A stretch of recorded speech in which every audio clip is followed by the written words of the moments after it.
Welcome to A1 TV Telugu news. నేను భువన. Details చూద్దాం. పాలమూరు సాగునీటి ప్రాజెక్టుల నిర్మాణాలు వేగవంతమే లక్ష్యంగా ఉమ్మడి మహబూబ్ నగర్ జిల్లాలో సీఎం రేవంత్ రెడ్డి పర్యటించారు. దీనిలో భాగంగా నారాయణపేట జిల్లా మక్తల్ మండలం కాట్రేవులపల్లి పరిధిలో కొనసాగుతున్న మక్తల్ నారాయణపేట కొడంగల్ ఎత్తిపోతల పథకం పనులను సీఎం మంత్రులు ఉత్తమ్ కుమార్ రెడ్డి, జూపల్లి కృష్ణారావు, వాకటి శ్రీహరి తదితరులు పరిశీలించారు. ఈ సందర్భంగా నీటిపారుదల శాఖ అధికారులతో వివిధ అంశాలపై సీఎం చర్చించి పలు సూచనలు చేశారు. అనంతరం అక్కడ ఏర్పాటు చేసిన ఫోటో గ్యాలరీని సీఎం రేవంత్ మంత్రులు తిలకించారు.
ఏపీ సీఎం చంద్రబాబు జిల్లాలపై ఫోకస్ పెట్టారు. ఈ మేరకు అమరావతిలో ఆయన అధ్యక్షతన కేబినెట్ భేటీ నిర్వహించారు. ఈ భేటీలో పాల్గొన్న మంత్రులకు ఆయన దిశానిర్దేశం చేశారు. ప్రభుత్వ కార్యక్రమాలను కింది స్థాయిలోకి తీసుకెళ్లాలని సూచించారు. 2 వారాల పాటు ఉధృతంగా ప్రచారం చేయాలని చెప్పారు. ఈ కేబినెట్ సమావేశంలో అమరావతి క్వాంటమ్ వాలీకి కేటాయించిన భూమి రిజిస్ట్రేషన్పై కూడా మంత్రివర్గం చర్చించింది. అలాగే స్టాంపు డ్యూటీ, రిజిస్ట్రేషన్ ఫీజు మినహాయింపునకు కూడా మంత్రివర్గం ఆమోదం తెలిపింది. అలాగే మానవ అవయవ మార్పిడి చట్టం అమలుడు ఆర్డినెన్స్ను జారీ చేసే ప్రతిపాదన, చీరాల, విశాఖలో బీచ్ షాక్స్ ఏర్పాటుకు ఎక్సైజ్ పాలసీ మార్గదర్శకాలను, జలవనరుల శాఖలో పోలవరం సహా వివిధ ప్రాజెక్టుల పనులకు కేబినెట్ అనుమతులు మంజూరు చేసింది.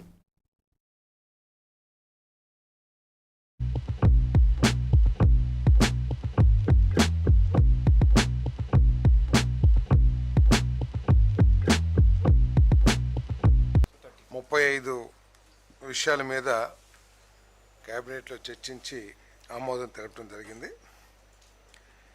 దాంట్లో మొట్టమొదటిది వ్యవసాయం మరియు సహకార శాఖ ప్రపోజల్. చిత్తూరు జిల్లా జీడి నెల్లూరు మండలం చిన్నవాయపంజరి రెవెన్యూ గ్రామంలో సీడ్ మల్టిప్లికేషన్ ఫామ్కి సంబంధించిన 46.69 ఎకరాల భూమిని నెట్కాప్కి ఫీల్డ్ లెవెల్ సోలరైజేషన్ కింద సోలార్ పవర్ ప్లాంట్ అంటే కుసుమ్ స్కీమ్ వచ్చింది కదా, చిన్న చిన్న పవర్ ప్లాంట్స్ ఏర్పాటు చేస్తానికి. సో ఆ ల్యాండ్ని నెట్ క్యాప్కి అగ్రిమెంట్ చేసి సైట్ హ్యాండ్ ఓవర్ చేస్తానికి చేసిన ప్రతిపాదనని ఆమోదించడం జరిగింది. మార్నింగ్ 10 నుంచి సాయంత్రం 8 వరకు. తర్వాత కొన్ని రకాల లిక్కర్స్ మాత్రమే. సో అవన్నీ కూడా ఒక విధానపరమైన నిర్ణయం తీసుకుంటుంది. ఈ సక్సెస్ని బట్టి భవిష్యత్తులో ఏ విధంగా ముందుకెళ్లాలనే నిర్ణయం తీసుకుంటారు. ఈ శాఖకు ఏపీసీఆర్డీఏ కేటాయించిన 49.66 ఎకరాల భూమి రిజిస్ట్రేషన్పై stamp duty, registration fees, user charges మరియు ఇతర వర్తించే ఛార్జీల నుండి మినహాయింపు ఇవ్వడానికి మంత్రిమండలి ఆమోదం తెలిపింది. వ్యాలీ త్వరగా వచ్చి ప్రజా ప్రయోజనాలని దృష్టిలో ఉంచుకుని వాణిజ్య లక్ష్యాలకు కాకుండా పరిశోధన, సాంకేతికత మరియు పరిశ్రమల పురోగతికి ఈ భూమి వినియోగించబడుతున్న నేపథ్యంలో ఈ మినహాయింపు పరిపాలన పరంగా సముచితమైనదిగా నిర్ణయించడం జరిగిందని చెప్పేసి మనం చేస్తాం. ఆరోగ్య మరియు కుటుంబ సంక్షేమ శాఖ ప్రతిపాదన మేరకు రాష్ట్రంలో అవయవదానం మరియు మార్పిడి కార్యకలాపాలను పకడ్బందీగా నియంత్రించడానికి కేంద్ర ప్రభుత్వం తీసుకున్న the transplantation of human organs and tissues act తోటా 2011 యాక్ట్ నెంబర్ 16 ఆఫ్ 2011ను ఆంధ్రప్రదేశ్లో అమలు చేయటానికి మంత్రిమండలి ఆమోదం తెలిపింది. అసెంబ్లీ లంక బీచ్, చీరాల మరియు విశాఖపట్నంలో ఒక్కొక్క చోట 2 షాక్స్ పైలట్ అసలు విషయాన్ని బయటకు రాకుండా విషయాన్ని పక్కదారి పట్టించడానికే బాల్కా సుమన్ను అరెస్టు చేశానని బీఆర్ఎస్ వర్కింగ్ ప్రెసిడెంట్ కేటీఆర్ అన్నారు. సింగరేణిలో 40 లక్షల మెట్రిక్ టన్నుల బొగ్గును లేనిది ఉన్నట్లుగా రాష్ట్ర ప్రభుత్వం చూపిస్తుంటే కేంద్ర ప్రభుత్వం ఏం చేస్తుందని ప్రశ్నించారు. ఇంత కుంభకోణం జరుగుతుంటే ముఖ్యమంత్రి గమ్మున ఎందుకు ఉన్నారని దీనిపై తాను కిషన్ రెడ్డికి లేఖ రాస్తానన్నారు. చంచల్గూడ జైలులో ఉన్న మాజీ ఎమ్మెల్యే బాల్కా సుమన్ను ములాఖత్ అయిన కేటీఆర్ అనంతరం మీడియాతో మాట్లాడారు. మాజీ ఎమ్మెల్యే చెన్నూరు సోదరుడు బాల్కా సుమన్ గారు కార్మికుల ఆవేశాన్ని, కార్మికుల యొక్క ఆక్రోశాన్ని దృష్టిలో పెట్టుకుని మరి మాట్లాడిన విషయం మీకు తెలుసు. వాళ్ళ ఈ ప్రభుత్వాన్ని ఎజెండా ఒకటే, అసలు విషయం మరుగున పడడానికి, అసలు విషయాన్ని బయటికి రాకుండా చేయడానికి, సింగరేణిలో జరుగుతున్న కుంభకోణాలను బయటికి రాకుండా, ప్రజల దృష్టికి రాకుండా చేసేందుకు విషయాన్నంతా గోల్ తిప్పి సుమన్ ఏదో అన్నాడు అని చెప్పి ఇలా లోపల పెట్టే ప్రయత్నం చేసినారు. వాళ్ళ చెంచల్ కూడా జైల్లో పెట్టారు. మరి ఆయన మీద ఇష్టమున్న కేసులు, ఇష్టమున్న సెక్షన్లు కూడా పెట్టినారు. చివరికి మెజిస్ట్రేట్ గారు కూడా మందలించి పీడీపీపీ ఎట్లా పెడతారు మీరని చెప్పి తీసేసిన పరిస్థితి మనం చూస్తా ఉన్నాం. సో మీకు ఇంత కోపం బాల్కా సుమన్ మీద? ఉద్యమంలో ఆ రోజు 220 కేసులు పెట్టారు సుమన్ మీద. మళ్ళీ చూస్తుంటే ఆ రికార్డు బద్దలు కొట్టాలనే ప్రయత్నం ఏమైనా చేస్తున్నట్టు కనబడుతున్నది. కానీ ఏదేమైనప్పటికీ ఒకటి మాత్రం పక్కా, సింగరేణిలో జరుగుతున్న బొగ్గు దోపిడీ, సింగరేణిలో ఏదైతే మొన్న మా నాయకులు బయటపెట్టినారో 40 లక్షల మెట్రిక్ టన్నుల బొగ్గు తీయనిది తీసినట్టు చూపెట్టి వాళ్ళ 1600 కోట్ల గోల్మాల్ కార్యక్రమం ఏదైతే చేస్తున్నారో, సింగరేణి కార్మికుల పొట్టగొట్టే విధంగా బోర్డు పెట్టకుండా ఏదైతే సతాయిస్తున్నారో, విజిలెన్స్ ఎంక్వైరీ పేట వేధిస్తున్నారో, మీ కుంభకోణాల నుంచి దృష్టి మలచడానికి ప్రయత్నం చేస్తున్నారో దీన్ని వదిలిపెట్టం. మా సోదరుడు ధైర్యంగా ఉన్నాడు. శ్రీనివాస్ యాదవ్ గారికి, సుధీర్ రెడ్డి గారికి, హర్షవర్ధన్ రెడ్డి గారికి మేము పోతే సోదరుడు చెప్తా ఉన్నాడు, నా గురించి బాధపడకండి, సింగరేణి కార్మికుల మీద దృష్టి పెట్టండి. మా వాళ్ళు ఆక్రోశంతో ఉన్నారు మంచిర్యాల జిల్లాలో, మా ఆదిలాబాద్ జిల్లాలో, రామగుండంలో, మీరు దాని మీద దృష్టి పెట్టండి అన్న, వాళ్ళ కోసం కొట్లాడండి, నాకు జైలు కొత్త కాదు అని చెప్పి తమ్ముడు చెప్తా ఉన్నాడు. మాకు జైళ్లు కొత్త కాదు, పోరాటాలు కొత్త కాదు, మీరు పెట్టే కేసులు కూడా కొత్త కాదు. కానీ మేము మాత్రం వదిలిపెట్టం. రేవంత్ రెడ్డి గారు చేస్తున్న ఈ అన్యాయాల కుంభకోణాల నుంచి తప్పకుండా రేపు నేను ఉత్తరం రాస్తాను కేంద్ర బొగ్గు గనుల శాఖ మంత్రి కిషన్ రెడ్డి గారికి. సింగరేణిలో ఇవాళ 40 లక్షల మెట్రిక్ టన్నుల బొగ్గును లేనిది ఉన్నట్టుగా చూపెట్టి రికార్డులు ఇస్తుంటే 49% వాటా ఇవాళ కేంద్ర ప్రభుత్వానికి ఉంది. మీరు ఏం చేస్తున్నారు బీజేపీ నాయకులారని నేను అడుగుతా ఉన్నా. అట్లాగే కుంభకోణం జరుగుతుంటే ముఖ్యమంత్రి గమ్మునెందుకున్నాడు, ఆయనకేం అవసరం వచ్చిందని చెప్పుకుని నేను అడుగుతా ఉన్నా. తప్పకుండా నిజం నిగ్గుదేలేదాకా మా సోదరుని కావాలంటే జైల్లో పెట్టుకోండి, ఇంకో వారం రోజులు ఎక్కువ పెట్టినా తను తయారుగా. తెలంగాణ బీజేపీని భూతంలా చూపిస్తున్నారని, కానీ తెలంగాణకు నిజమైన భూతాలు కాంగ్రెస్, బీఆర్ఎస్ అని బీజేపీ రాష్ట్ర అధ్యక్షుడు రామచంద్రరావు ఆరోపించారు. సోమాజిగూడ ప్రెస్ క్లబ్లో జరిగిన మీట్ ద ప్రెస్ కార్యక్రమంలో ఆయన మాట్లాడారు. తెలంగాణ రాజకీయాల్లో బీజేపీ శక్తిగా ఎదిగిందని, సౌత్ ఇండియాలో బీజేపీకి తెలంగాణ గేట్ వే అన్నారు. తెలంగాణలో బీజేపీనే సూపర్ హీరో అని చెప్పారు. తెలంగాణ పోరాట జేఏసీలో బీజేపీ భాగస్వామిగా ఉందని, జేఏసీలో లేనిది కాంగ్రెసే అన్నారు.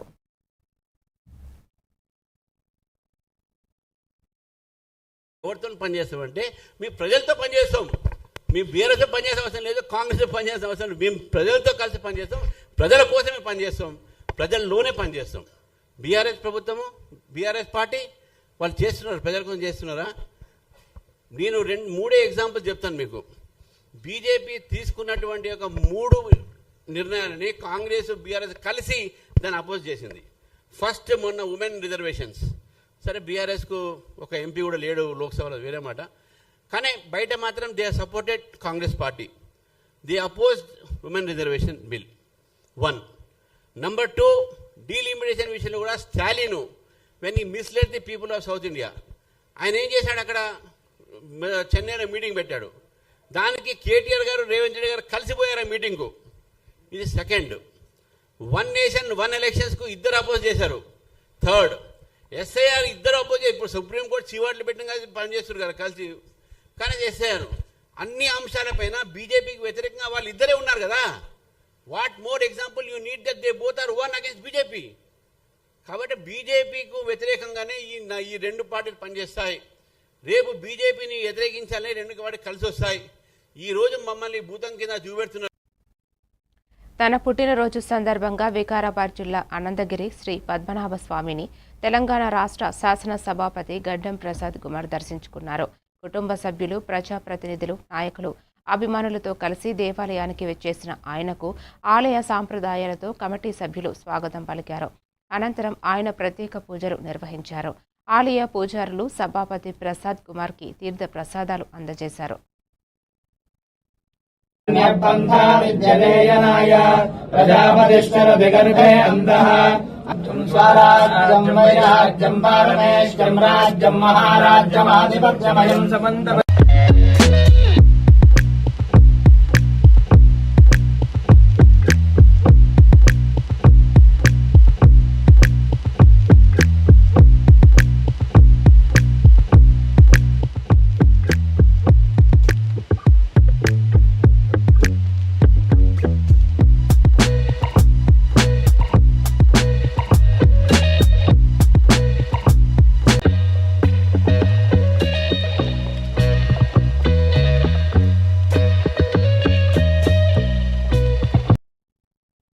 తెలంగాణ సచివాలయంలో ప్రభుత్వ సలహాదారు కె కేశవరావు నేతృత్వంలో తెలంగాణ ఉద్యమకారుల గుర్తింపు కమిటీతో అఖిలపక్ష సమావేశం జరిగింది.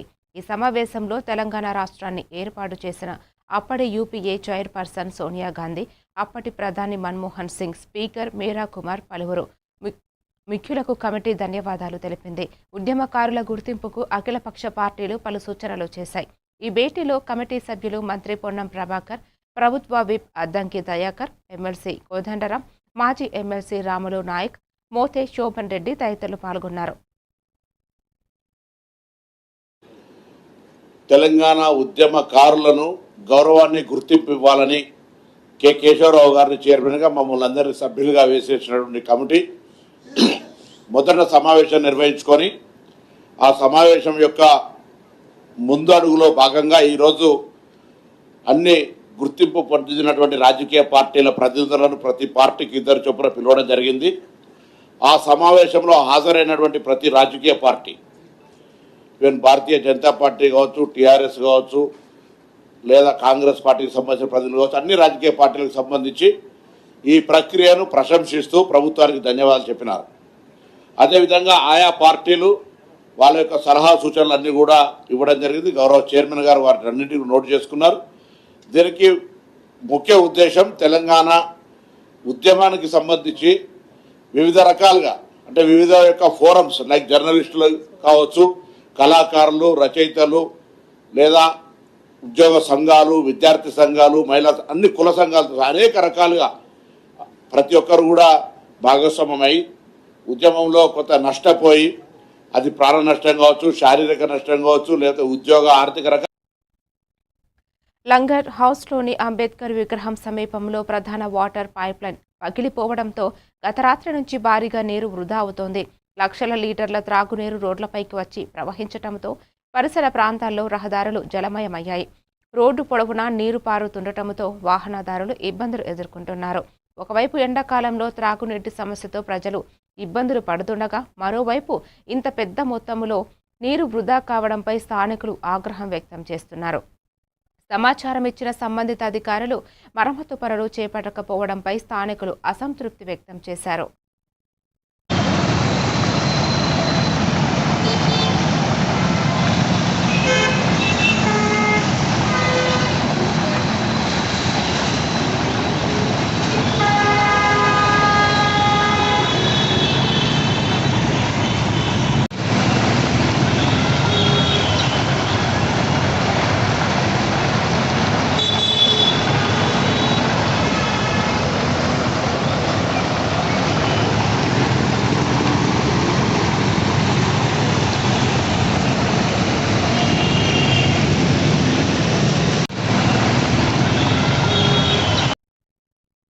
హైదరాబాద్లో అత్యంత రద్దీ ప్రాంతమైన అమీర్పేటలో గురువారం భారీ అగ్ని ప్రమాదం సంభవించింది.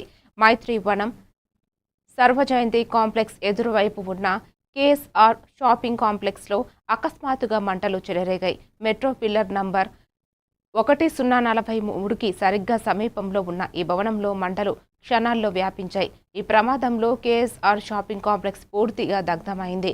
ఈ భవనంలోని మొదటి 2 అంతస్తుల్లో ఉన్న దుకాణాలన్నీ అగ్నికి ఆహుతయ్యాయి. మొత్తం 3 అంతస్తుల్లో ఉన్న పలు షాపులు కాలిపోయాయి. ప్రాథమిక సమాచారం ప్రకారం షార్ట్ సర్క్యూట్ వల్లే ఈ ప్రమాదం జరిగినట్లు పోలీసులు అనుమానిస్తున్నారు. ఈ ఘటనలో ఎలాంటి ప్రాణ నష్టం జరగలేదని, పెద్ద ప్రమాదం తప్పిందని పోలీసులు భావిస్తున్నారు. ప్రస్తుతం ఘటనా స్థలంలో సహాయక చర్యలు కొనసాగుతున్నాయి.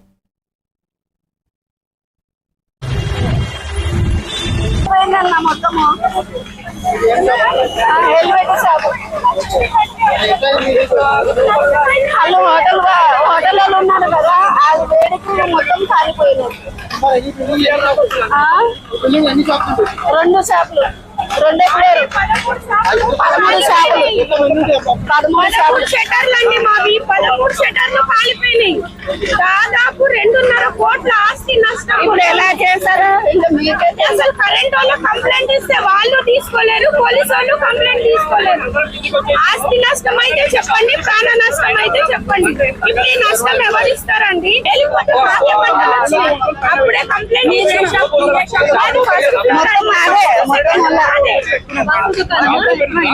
హెల్మెట్ షాప్, హెల్మెట్ బజార్ మొత్తం మాదేనండి. మొత్తం కొలాప్స్ అయిపోయింది. ఒక్కటి కూడా స్టాక్ అందులో ఏమీ లేకుండా పోయింది. ఏమి అసలు అక్కడ ఏముందో అర్థం కావట్లేదు.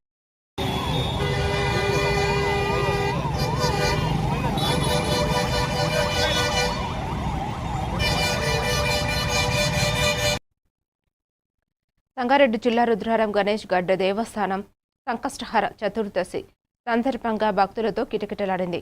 భక్తులు అధిక సంఖ్యలో హాజరై విఘ్నేశ్వరునికి ప్రత్యేక పూజలు చేశారు.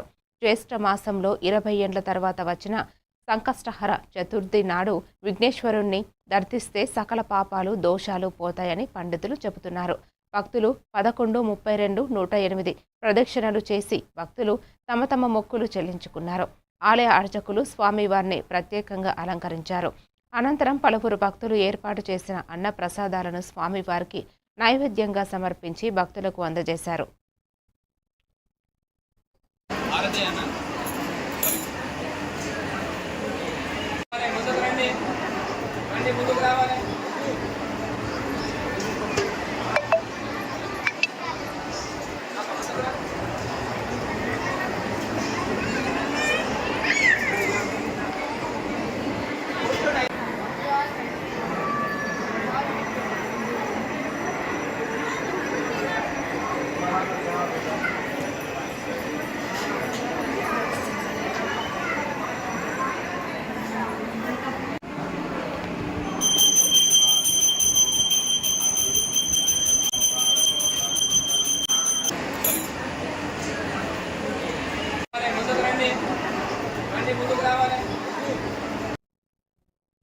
కుటుంబ కలహాల నేపథ్యంలో భార్యను భర్త హత్య చేసిన సంఘటన కూకట్పల్లి పోలీస్ స్టేషన్ పరిధిలో చోటు చేసుకుంది. స్థానికులు పోలీసులు తెలిపిన వివరాల ప్రకారం కలతాపూర్ చెందిన రహీం, సుమేరా దంపతులు, వీరి మధ్య గత కొంతకాలంగా కుటుంబ కలహాలు కొనసాగుతున్నట్లు సమాచారం. ఈ తరుణంలోనే వీరి మధ్య చోటు చేసుకున్న వాగ్వాదం తీవ్ర రూపం దాల్చడంతో భర్త రహీం తన భార్య సుమేరాను హత్య చేసినట్లు పోలీసులు తెలిపారు. హత్య అనంతరం రహీం స్వయంగా కూకట్పల్లి పోలీస్ స్టేషన్కు వెళ్లి లొంగిపోయాడు. ఆటో డ్రైవర్గా పనిచేస్తున్న రహీంను పోలీసులు అదుపులోకి తీసుకుని విచారిస్తున్నారు. ఈ ఘటనపై కేసు నమోదు చేసుకున్న పోలీసులు దర్యాప్తు చేపట్టారు. మృతదేహాన్ని పోస్టుమార్టం నిమిత్తం గాంధీ ఆసుపత్రికి తరలించారు.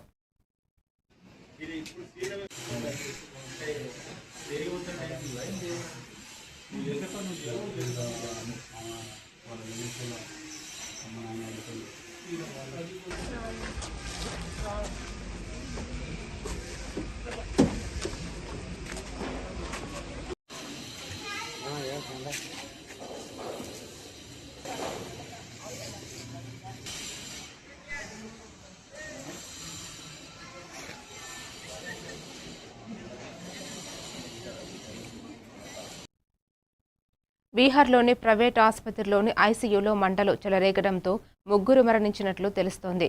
ముజఫర్పూర్ జిల్లాలో ఉన్న ప్రసాద్ ఆసుపత్రి భవనంలో 5వ అంతస్తులో ఉన్న ఐసీయూలో ఉన్న ఈ ఘటన జరిగింది. గురువారం తెల్లవారుజామున అగ్నిమాపక శాఖ సిబ్బందికి ఫైర్ యాక్సిడెంట్పై సమాచారం అందగా హుటాహుటిన ఘటనా స్థలానికి చేరుకున్నారు. ఐసీయూ నుండి సుమారు 20 మంది సురక్షితంగా బయటకు తీసుకువచ్చినట్లు తెలుస్తోంది. ఆసుపత్రిలో అత్యవసరంగా చికిత్స పొందుతున్న వారిని సమీపంలోని ఇతర ఆసుపత్రులకు తరలించారు. ప్రాథమిక నివేదిక ప్రకారం షార్ట్ సర్క్యూట్ వల్లే ఈ ప్రమాదం జరిగినట్లు తెలుస్తోంది. దర్యాప్తు ఆధారంగా తగిన చర్యలు తీసుకుంటామని ముజఫ్ఫర్ జిల్లా మెజిస్ట్రేట్ సుబ్రత్ కుమార్ సేన్ వెల్లడించారు.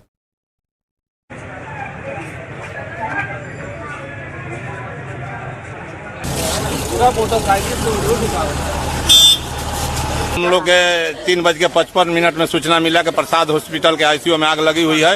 त्वरित कार्रवाई फर्स्ट एक्शन और सेकंड एक्शन 2 गाड़ी प्रस्थान किए, तीसरा चौथा पांचवा छठवा गाड़ी लेकर हम लोग आए और रेस्क्यू करके जितने करीब हम लोग 10 व्यक्ति को जिंदा निकाले हुए हैं और करीब से 10 से 15 व्यक्ति मैंने मृत्यु में निकाला गया है। सब लाश को निकाला गया था। इसमें जो परिजन था उनका भी सहयोग मिला, हॉस्पिटल सदर का कर्मी का भी सहयोग मिला। हम लोग आए तो लेकिन अभी लोग लाश कहीं किसी हॉस्पिटल में ले गए हैं। हम लोग को भी गिनती करना है कि कितना के मैंने अभी कैजुअलिटी हुआ है। अभी दो लाश जो है ना अभी रखा हुआ है इमरजेंसी। गायब भी बताया जा रहा है, खोजबीन जारी है। कोई मैंने यहाँ से खोज भी नहीं, हम लोग वहाँ से नीचे उतार नीचे रखे हुए हैं तो हॉस्पिटल के द्वारा एम्बुलेंस। వెనిన్ జిల్లా అధ్యక్షురాలు డెల్సీ రోగ్రిడ్స్తో పాటు ప్రధాని మోదీ సమావేశమయ్యారు. న్యూఢిల్లీలోని హైదరాబాద్ హౌస్ వేదికగా జరిగిన ఈ భేటీలో ద్వైపాక్షిక సంబంధాలు, వాణిజ్య సహకారం, ఇంధన రంగం, పెట్టుబడులు తదితర అంశాలపై చర్చలు జరిగినట్లు సమాచారం. భారత్, వెనిజువేలా మధ్య పరస్పర సహకారాన్ని మరింత విస్తరించే దిశగా ఇరు దేశాల నేతలు అభిప్రాయాలు పంచుకున్నారు.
బాలీవుడ్ కమ్ టాలీవుడ్ బ్యూటీ జాన్వీ కపూర్ తిరుమలకు విచ్చేశారు.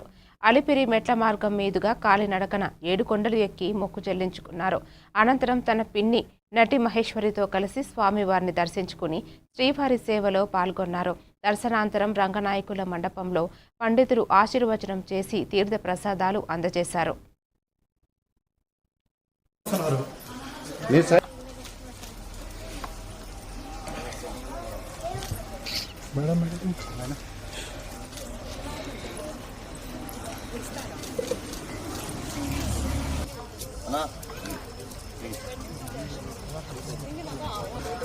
Thank you. Madam? Be careful. Okay.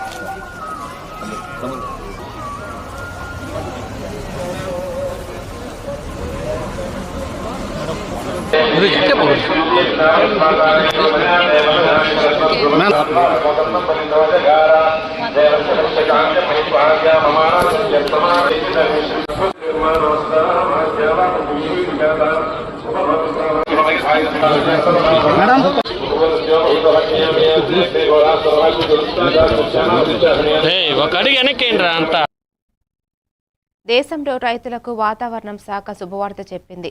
ఎప్పుడెప్పుడా అని ఎదురు చూస్తున్న మండుటెండలకు ఉపశమయాన్ని ఇచ్చే రుతుపవనాలు వచ్చేశాయి.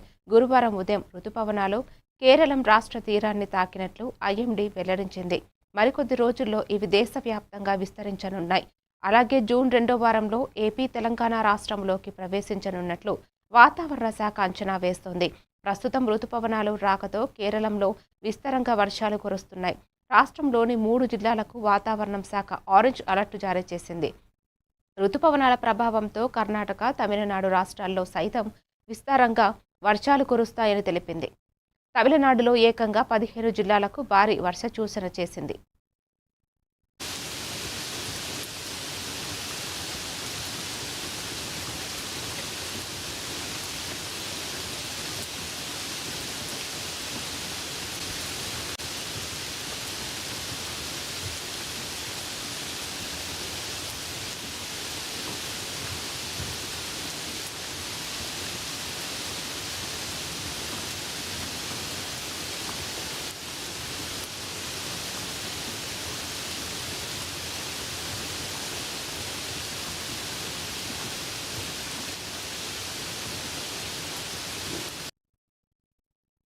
మరిన్ని డీటెయిల్స్తో మళ్ళీ కలుద్దాం. Keep watching A1 TV Telugu news.